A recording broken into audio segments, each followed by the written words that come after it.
Assalamualaikum warahmatullahi wabarakatuh. Hello, my name is Ovetul Khairanirda. I will read the short essay entitled The Baking Disaster. Sophie always loved baking, so when her best friend Lucy's birthday came around, she decided to bake a special cake. She searched through her recipe books and finally chose a chocolate cake with a rich, creamy filling. Confident in her skills, she gathered all the ingredients and set to work. At first, everything went smoothly.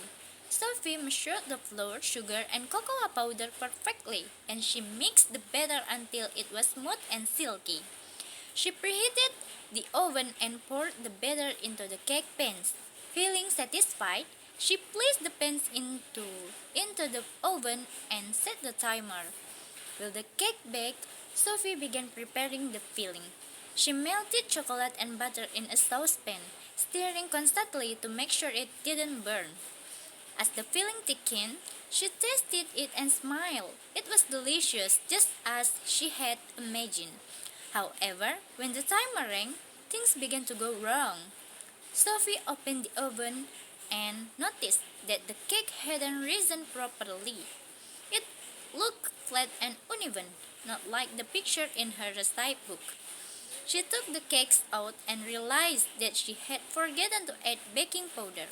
Frustrated, she sighed but decided to continue. After the cakes cooled, she spread the filling between the layers and covered the whole cake with a smooth layer of frosting. Despite its flat appearance, it still looked decent. She cleaned the kitchen and prepared to take the cake to Lucy's party. At the party, Sophie watched nervously as Lucy cut into the cake. When everyone took a bite, they paused for a moment. The cake was dense and dry, not at all what Sophie had hoped for. Lucy, always the kind friend, smiled and said it tasted good, but Sophie knew it wasn't her best work. Afterward, Sophie laughed about the baking disaster with Lucy. So the cake hadn't turned out as planned. It became neat. It's become a funny story that they will remember for years. Thank you for watching. Assalamualaikum warahmatullahi wabarakatuh.